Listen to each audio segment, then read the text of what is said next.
Bonjour, bienvenue sur le plateau de Champ de Vision et dans cette émission nous allons parler du sol. Alors s'il est vrai que pendant des décennies le sol a été, on va dire, entre guillemets délaissé, considéré comme un simple support de culture, aujourd'hui eh bien les notions de fertilité du sol sont devenues essentielles. Mais comment analyser cette fertilité? Comment aider les agriculteurs à prendre les bonnes décisions? Comment intégrer les nouvelles exigences en matière notamment de durabilité et d'environnement? C'est ce que nous allons voir avec les invités que je vais vous présenter immédiatement. François Laurent, bonjour. Bonjour. Vous êtes directeur recherche et développement à Arvalis, bien évidemment. Et parfois, d'ailleurs, on le verra, hein, la recherche et le développement consiste à reprendre des vieilles pratiques et à les remettre au goût du jour. Oui, Finalement, oui, c'est... En partie, mais en faisant bénéficier, on va dire, un certain nombre d'avancées quand même récentes en matière à la fois de technologie et de science. Comme disent certains journalistes en manque d'imagination, parfois l'innovation, c'est concilier tradition et modernité. Oui, en partie, mais enfin, n'exagérons pas quand même ce penchant. Il y a vraiment de réelles innovations dans ce domaine et qu'on essaiera de faire découvrir. Absolument. Lionel Rangard, bonjour. Bonjour. Alors vous êtes directeur de recherche à l'INRAE. Et puis alors, pour savoir ce qui se passe dans notre sol, vous avez co-rédigé un livre absolument passionnant. Il y a quoi dans ce livre ? Alors c'est un livre assez naturaliste sur la microbiologie des sols, et c'est même un atlas, puisqu'on est un des premiers pays au monde à avoir fait l'inventaire national de la diversité microbiologique des sols à l'échelle de tout le territoire. Et donc on a fait un ouvrage naturaliste pour présenter ça à tous les publics. Et quand on voit la taille et l'épaisseur de l'ouvrage, on se dit qu'il y a quand même pas mal de choses dans nos sous-sols. Hein. Il y a beaucoup de micro-organismes en termes d'abondance et de diversité, et puis il y a beaucoup de choses à dire aussi sur eux, parce qu'ils remplissent de grandes fonctions d'intérêt pour nous. Mathieu Vallée, bonjour. Bonjour. Alors vous êtes responsable scientifique du laboratoire Auréa Agrosciences. C'est quoi Auréa Agrosciences ? Auréa Agrosciences, c'est un laboratoire d'analyse agronomique qui va, au travers de ses compétences analytiques, mesurer les éléments de fertilité au travers soit des analyses de la terre, analyse des plantes, analyse des matières fertilisantes, et aussi tout ce qui va être innocuité des matières, tout ce qui va être en lien avec la gestion de la fertilité des sols et ce qui va aussi retourner au sol, donc toute la valorisation organique. Un laboratoire qui est implanté où ? Alors, qui va avoir 4 sites, dont la Orléans, Tours, La Rochelle et Bordeaux. Alors, François Laurent, je vois qu'on commence avec vous et qu'on plante le décor avec, j'allais dire, c'est une question toute bête, la définition de la fertilité des sols.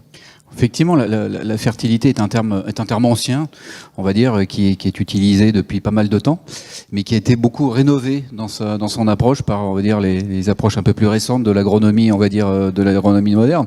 La façon qu'on a un petit peu de l'appréhender maintenant, c'est la capacité qu'a un sol de remplir un certain nombre de fonctions essentielles, aussi bien au profit de l'agriculture, qui va produire un certain nombre de produits sur ces parcelles, que de remplir un certain nombre de services maintenant. On parle de services environnementaux, de services écosystémiques, qui soient de dépollution ou de stockage de carbone. Voilà, donc c'est la capacité d'un sol à remplir cette multitude de services. Alors, je disais en ouverture d'émission que pendant des décennies, la fertilité du sol, c'était pas véritablement une problématique. Le sol, c'était un support de culture, point final, quoi. Oui, c'est Je me trompe ou pas, ou j'exagère ? Disons qu'on avait une approche de la fertilité qui était un petit peu basée sur la chimie des sols. C'était un peu l'héritage d'un certain nombre d'approches et de la révolution qu'on avait connue au siècle dernier. Et donc on avait une vision de la fertilité qui était essentiellement basée sur la capacité du sol à alimenter les plantes, essentiellement. Et puis derrière, on a rajouté des couches. C'était aussi la capacité du sol alors à être bien structuré de façon à bien avoir une fertilité physique qui lui permettent de satisfaire par exemple l'enracinement des cultures. Deuxième volet. Et troisième volet qui était beaucoup moins, on va dire, travaillé, c'est la fertilité biologique.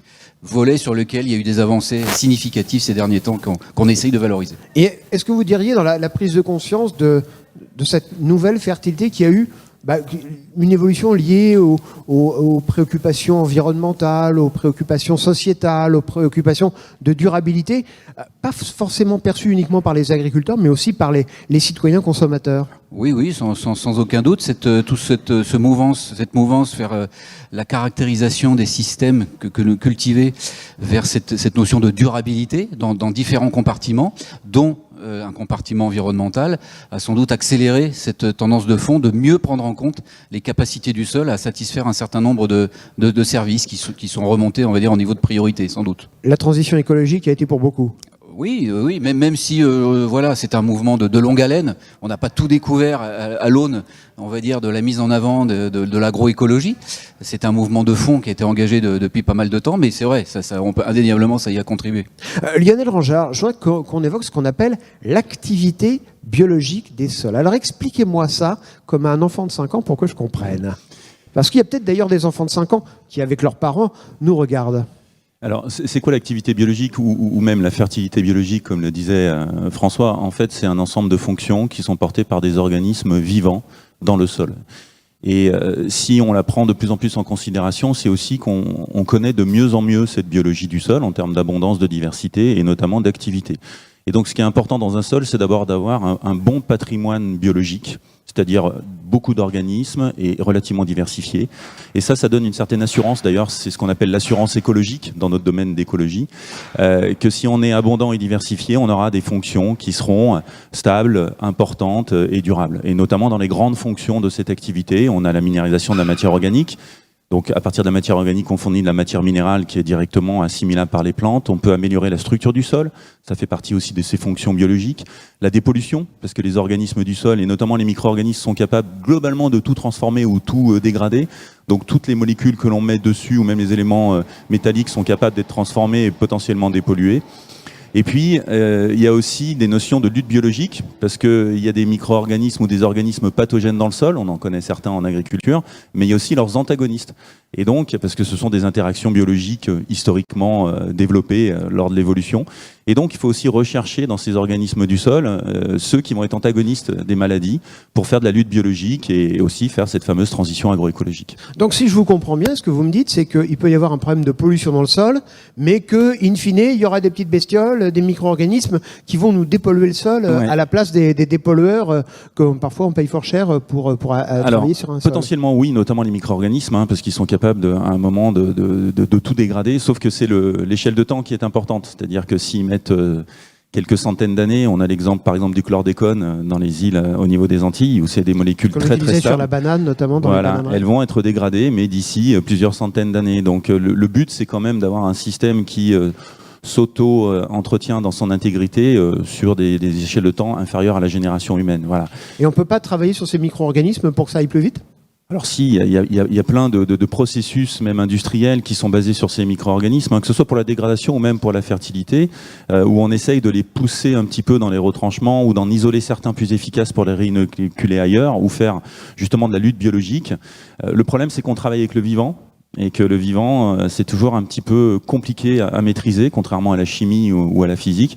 Et donc, dans tous ces processus biologiques, des fois on a des bonnes surprises, et puis des fois on a des mauvaises surprises, et on ne sait pas trop encore comment maîtriser tout ça. Finalement, on s'aperçoit qu'on connaît assez peu, voire mal, la biologie des sols. Non ? Alors je dis pas ça, moi je dis qu'on la connaît de mieux en mieux, parce que je suis chercheur dans ce domaine-là, voilà, donc il faut quand même le verre à moitié plein pour vous. Voilà. Et puis surtout, il faut que je justifie aussi mon activité. Non, on le connaît de mieux en mieux, et je pense que c'est l'alignement aussi de cette conscience environnementale dans nos sociétés, au niveau de l'agriculture entre autres, et de la connaissance de la biologie du sol, qui fait qu'aujourd'hui le sol devient un vrai bras de levier, et la biologie du sol un vrai bras de levier pour faire cette transition agroécologique et mettre en place des systèmes de culture innovants qui soient peut-être un petit peu moins dépendants de la chimie ou de la mécanique.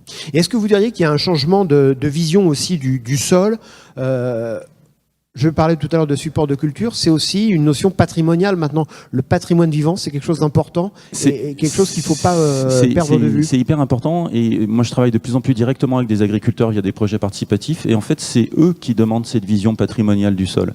Nous on avait tendance à la mettre de côté, on allait directement aux activités, aux fonctions, à l'intérêt pour les productions. Et en fait, ils ont remis au centre des débats la notion de patrimoine biologique, parce que c'est leur sol. Ils ont un patrimoine initial dedans, en termes de quantité d'organismes de diversité. Ils sont intéressés d'abord pour bien caractériser ce patrimoine et après voir les fonctions qu'il est capable d'exprimer. Et là-dessus, il n'y a pas que les agriculteurs bio qui sont intéressés, ça intéresse tous les agriculteurs sont intéressés par leur patrimoine. La notion patrimoniale est très importante dans le monde agricole en général. Et alors, en matière de recherche, ça suppose, François Laurent, de booster un peu l'effort de recherche sur ces secteurs ? Oui, tout à fait. Alors, la recherche académique, on va dire, que représente Lionel a beaucoup œuvré, et du coup nous a proposé de réelles pistes très intéressantes pour mieux caractériser ce type d'activité. La question qui se pose et dont on essaye de se saisir nous au niveau du développement, c'est toute la question du référentiel, c'est-à-dire que mesurer n'est pas comprendre.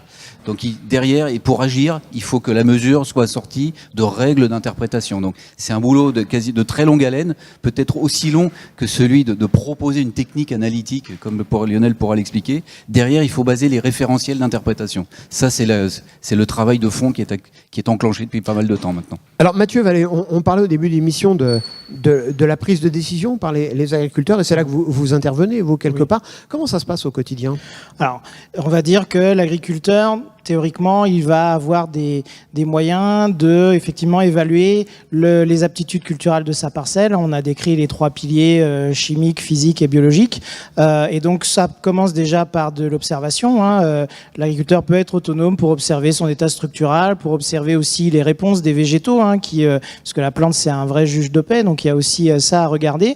Et puis après, effectivement, il y a des choses qu'on ne peut pas voir à l'œil nu, comme un pH ou une richesse en matière organique, même si parfois la couleur de la terre peut nous aider un peu, ou voilà, une teneur en phosphore. Et donc là, forcément, il y a besoin d'aller investiguer avec des techniques standardisées, normalisées. Généralement, la procédure est qu'il y a une prise d'échantillonnage, c'est-à-dire qu'on va choisir une zone dans une parcelle qui est jugée représentative ou une zone à problème, par exemple. On échantillonne, on prélève une certaine quantité de sol ou de plantes en fonction de ce qu'on veut analyser. Et puis après, c'est conditionné, envoyé au laboratoire. Et puis le laboratoire d'analyse, lui, va réaliser les analyses et restituer à l'agriculteur à la fois les résultats, les chiffres et bien sûr une interprétation, voire même un conseil. Initialement un conseil de fertilisation, c'est-à-dire je suis carencé en phosphore, donc je complémente pour satisfaire les besoins de ma culture. Et vous me parliez tout à l'heure d'observation, par exemple, oui. Vous me disiez il suffit de regarder la terre, la couleur de la terre, oui. C'est-à-dire donnez-moi des exemples pour que je comprenne. Alors, là, si vous voulez, ça c'est plutôt un contre-exemple, c'est-à-dire qu'effectivement, la partie visuelle est importante, mais sur des critères qui ont été un peu objectivés, sur plutôt l'aspect du sol, ses agrégats, sa plasticité, la manière dont il va pouvoir être friable, la manière dont ça va s'assembler. Et effectivement, un non-expert peut dire qu'un sol sombre, ça va être un sol qui normalement est plus riche en matière organique, parce qu'on voit qu'effectivement les terreaux c'est plutôt sombre, donc on peut faire des raccourcis, mais c'est pas toujours aussi simple que ça. Donc la couleur est un critère pour aider à identifier peut-être certains éléments, mais c'est en tout cas absolument pas suffisant. C'est plutôt l'aspect structural et enracinement qui est intéressant de regarder. Et alors pour mesurer, après on reviendra sur le global de la fertilisation, mais pour mesurer ça, vous vous y prenez comment ? Alors ça va dépendre un peu des paramètres qu'on va avoir à mesurer, mais en règle générale, on a c'est de la chimie. C'est souvent, c'est pour ça aussi qu'on parlait de fertilité chimique. Ce sont des extractions chimiques, comme on peut faire quand on est à l'école ou en TP. C'est-à-dire que on va prendre du sol, on va ajouter ce qu'on appelle un réactif d'extraction, qui peut être de l'eau, qui peut être un réactif pour extraire un certain nombre d'éléments. Et puis après, on va doser ces éléments qui ont été extraits, généralement par des réactions colorées. On ajoute un réactif qui va se colorer plus ou moins intensément en fonction de la concentration en éléments. Et puis après, on a des appareils qui dosent l'intensité de la coloration, ou certaines autres méthodologies, on va mesurer directement l'élément avec la machine adéquate. Alors, moi, je voudrais qu'on parle un petit peu du futur, de la fertilisation des sols. Vous lisiez les uns et les autres qu'il y a un effort en matière de recherche. Ça va être quoi l'avenir en matière de recherche sur la fertilisation ? Alors, sur l'avenir de la fertilisation, dans un premier temps, on a été sur une stratégie d'optimisation, de règles d'ajustement des quantités d'éléments qu'on amène au sol de façon un petit peu globale. Et puis, on affine de plus en plus les procédures, notamment en prenant en compte l'hétérogénéité des parcelles. L'unité de raisonnement de l'agronome, c'est celui de la parcelle. Mais on voit bien qu'on a des hétérogénéités plus ou moins fortes.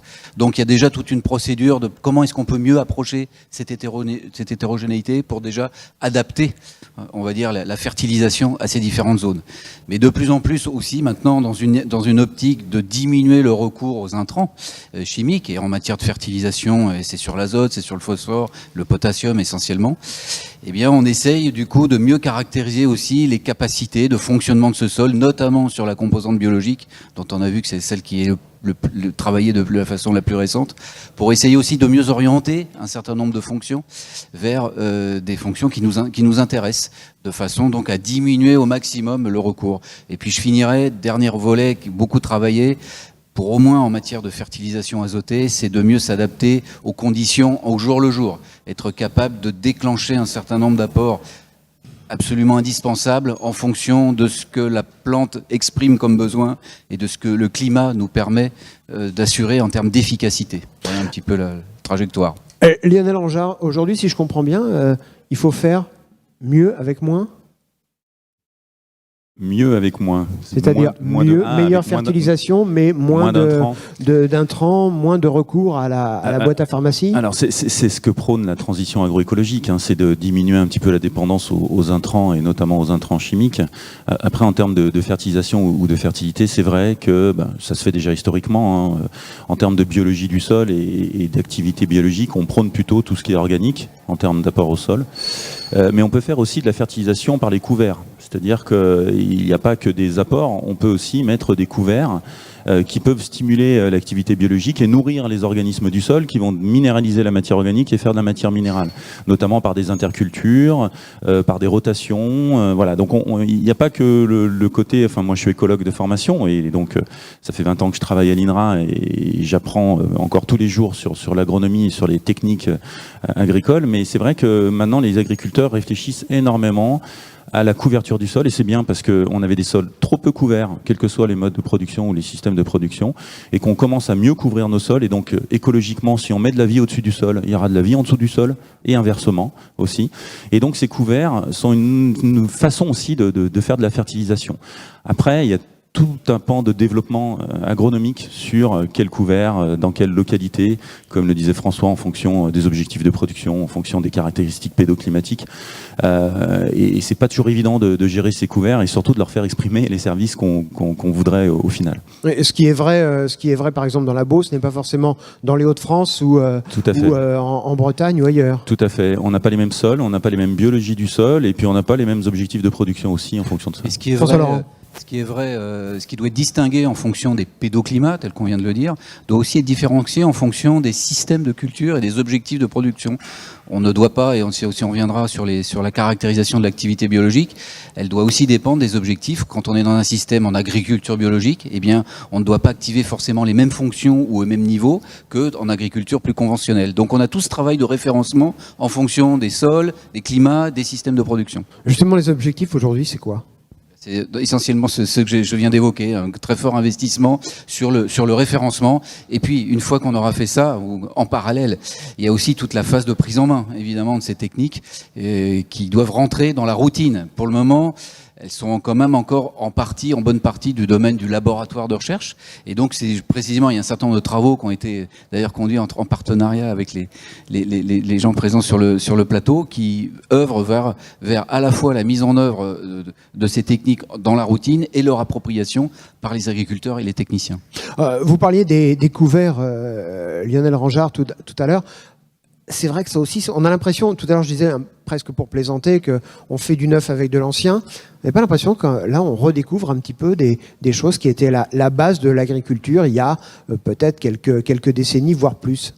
Alors je suis peut-être pas suffisamment ancien pour vous dire ça et pas suffisamment agronome aussi pour témoigner de ça, mais oui sûrement, parce qu'à un moment on ne pouvait pas gérer ces couverts et donc on était obligé de cohabiter avec certains de ces couverts, ce qu'on appelait les mauvaises herbes, les adventices plus récemment, et que maintenant on essaye de nouveau, à un moment on les a carrément éliminés et puis maintenant on essaye de recohabiter avec eux parce qu'on se rend compte que ces couverts rendent certains services et ce qu'on prenait comme assez négatif peut avoir certains effets positifs. Donc sûrement, mais comme le disait François, il y a aussi beaucoup d'innovation. Et moi, j'aimerais mettre le point aussi, c'est que la recherche académique travaille, toute l'interprofession travaille, mais les agriculteurs aussi font énormément d'innovation. Et il faut aussi aller capter l'innovation chez les agriculteurs, parce que justement, localement, ils font des choses qui arrivent à bien marcher et il faut qu'on se nourrisse de ça aussi pour tester aussi les services, les fonctions et puis diffuser certains itinéraires techniques innovants qui viennent directement de la profession. Mathieu Vallée, quand je parlais de faire du neuf avec de l'ancien avec Lionel, vous dites, on a l'impression, mais qu'est-ce qu'il raconte ce journaliste? On va dire qu'effectivement, il y avait des changements quand même. Le système qu'on avait hérité, c'était un système aussi qui avait été mis en place pour augmenter la productivité, pour gagner l'autonomie alimentaire. Et donc, forcément, les leviers les plus simples avaient été mis en œuvre. Et effectivement, là, on commence depuis quand même déjà plusieurs dizaines d'années, des prises en compte des externalités environnementales, des problèmes de durabilité, d'approvisionnement de certaines ressources. Donc du coup, on revient en fait, c'est-à-dire qu'on change de priorité sur ce qu'on a envie de faire. Et donc pour autant, l'agriculteur lui doit toujours payer son loyer, ou dégager du chiffre pour pouvoir vivre. Mais pour autant, est-ce qu'on est prêt à accepter des modes de production identiques? Et donc c'est là où effectivement on commence à rechercher des alternatives, certaines qui sont très performantes et puis d'autres, oui, qui peut-être s'inspirent d'anciennes méthodes, mais sur lesquelles il y a quand même besoin de regarder effectivement ce qui se fait à l'international, mais d'une très forte adaptation locale, et donc sur lequel là, il y a forcément besoin de recherche et de développement là-dessus. Quand vous dites à l'international, il y a des pays références, des pays où on peut aller puiser l'inspiration, si je puis dire? Il y en a un petit peu partout. On sait que la thématique de la réduction du travail du sol, de la couverture du sol, c'est venu notamment de l'Amérique, à la fois du nord ou du sud. Mais eux, ils avaient des vrais problèmes, c'est-à-dire que les sols disparaissaient. Il y avait plus de sol parce qu'avec les tempêtes, tout partait. Donc ils avaient un besoin, c'est que tout fichait le camp.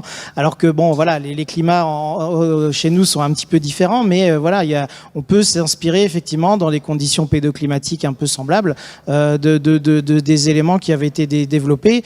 Et après, mais forcément, les besoins sont pas les mêmes, les niveaux de productivité sont pas les mêmes, les exigences en termes de qualité sont pas les mêmes. Enfin voilà, donc faut pas, c'est tout le problème d'adapter des techniques. Et il y a des bonnes idées, mais après il faut travailler pour l'adapter à notre contexte français.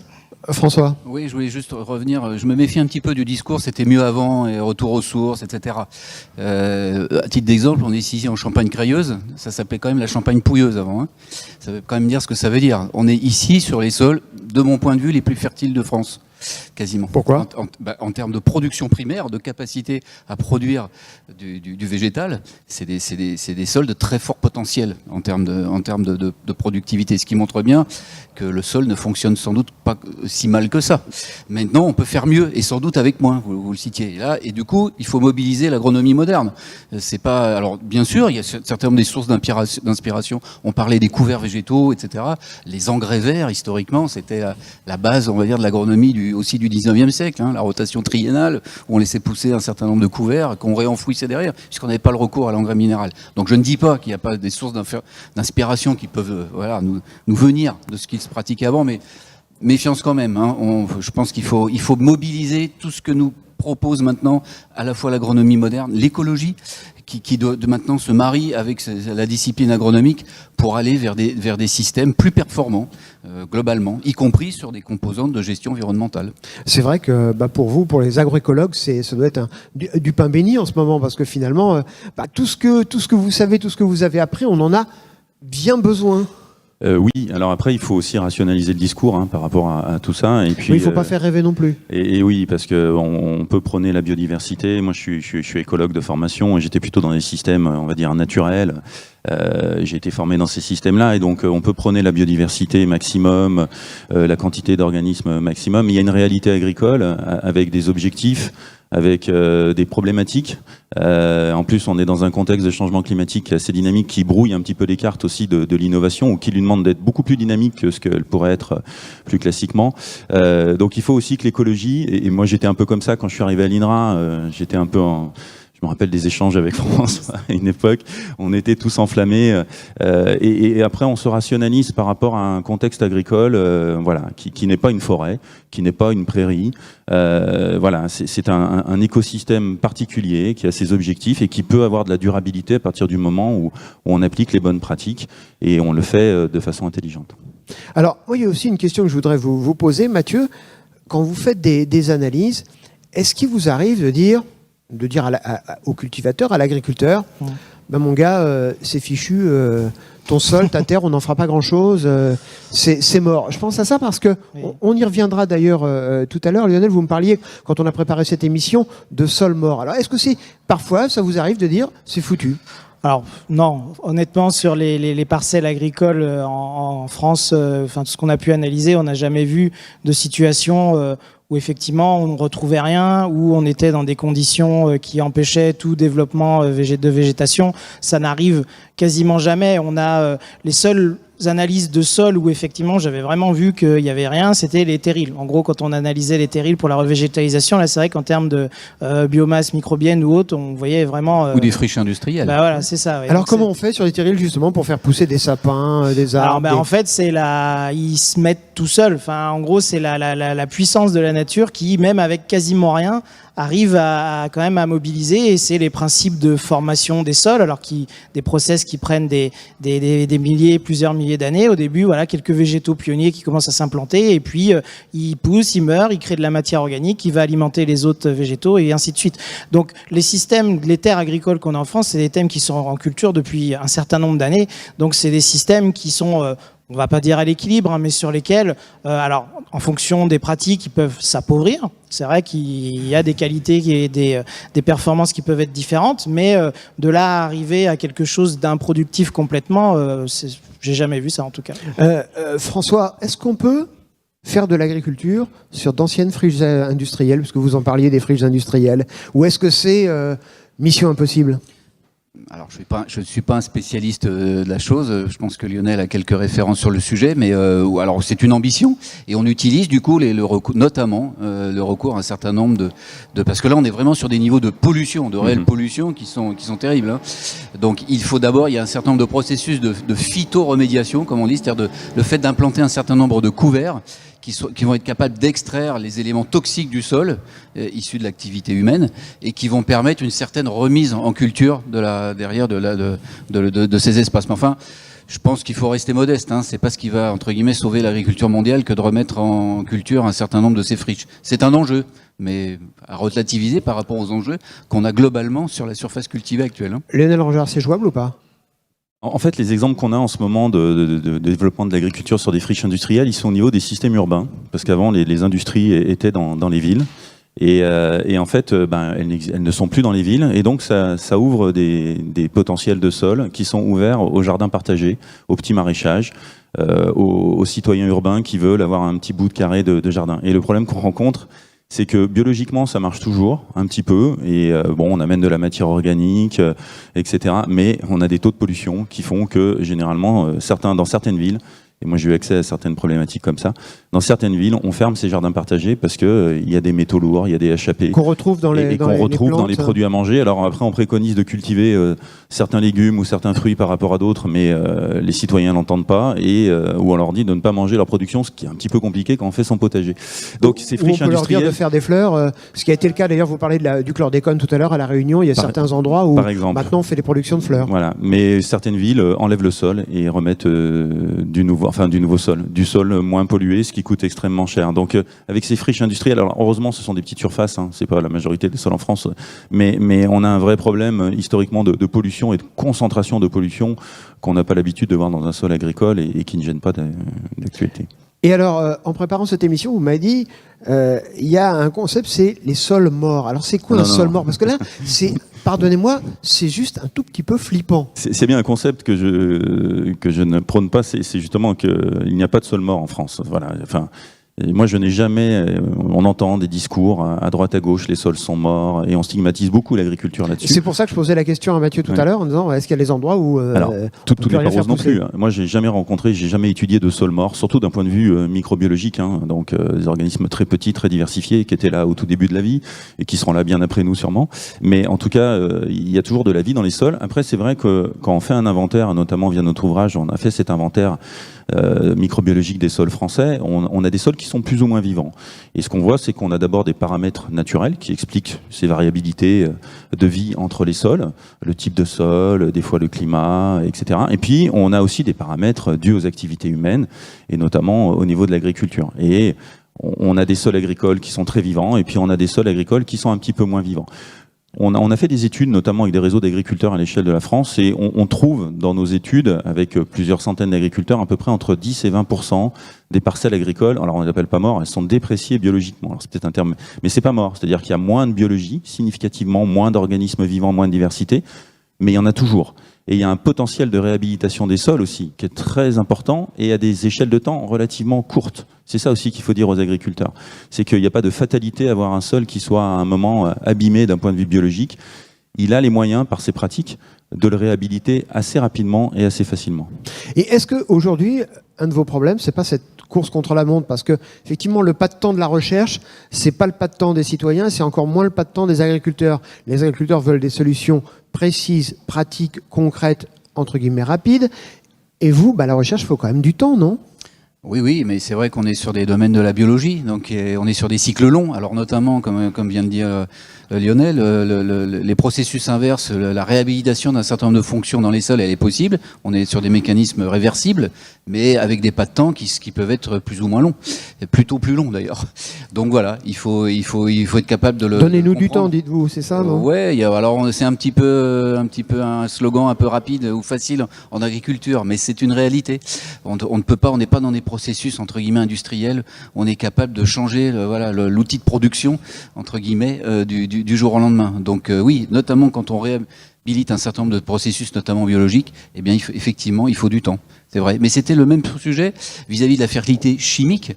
Encore une fois, je reprends l'exemple ici de la Champagne-Crayeuse, qui était historiquement une région où un sol qui était par exemple tout à fait improductif compte tenu de son extrême pauvreté en phosphore.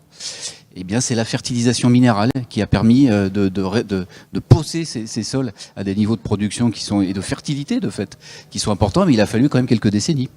Alors, je voudrais qu'on parle d'un autre sujet, c'est celui des tests. Il y a des tests qui existent pour mesurer la fertilité des sols, en tout cas, c'est comme ça qu'ils sont vendus.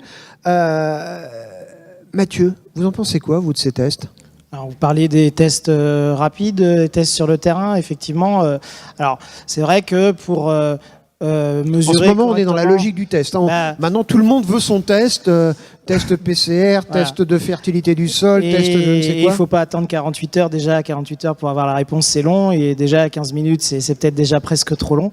Et c'est vrai qu'on voit fleurir plein de solutions qui, au bout de la parcelle, on fait un peu de prélèvement, on a un petit peu de matériel et on est capable de, effectivement, sortir des chiffres.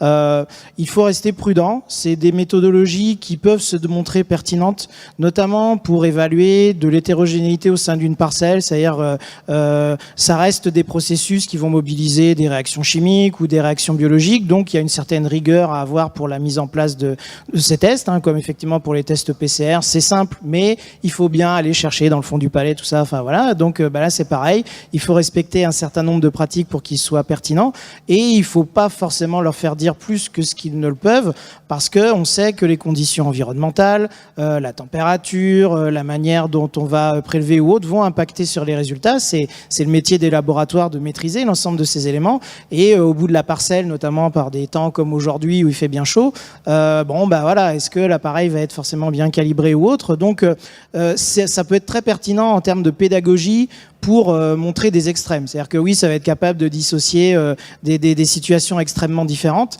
Après, pour aller finement dans le diagnostic et le conseil, et être capable après de baser toute sa logique de gestion de la fertilité uniquement à partir de ça, il faut être un sacré expert en termes d'analyse. Donc c'est des compléments intéressants, mais baser sa raisonnement uniquement là-dessus, on peut prendre des risques. Lionel. Alors, sur la biologie du sol, sortez un peu de votre, j'allais dire, de neutralité, puisque vous êtes quand même à l'INRAE. À l'INRAE, on a devoir d'objectivité, c'est normal. Mais on reste citoyen aussi, avec des convictions.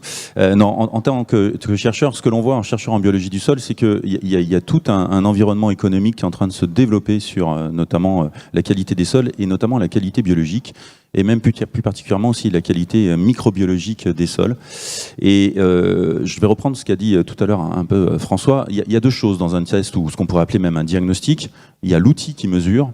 Et ça, globalement, il y a des choses assez robustes qui existent et qui sont transférées assez rapidement à des laboratoires de prestation.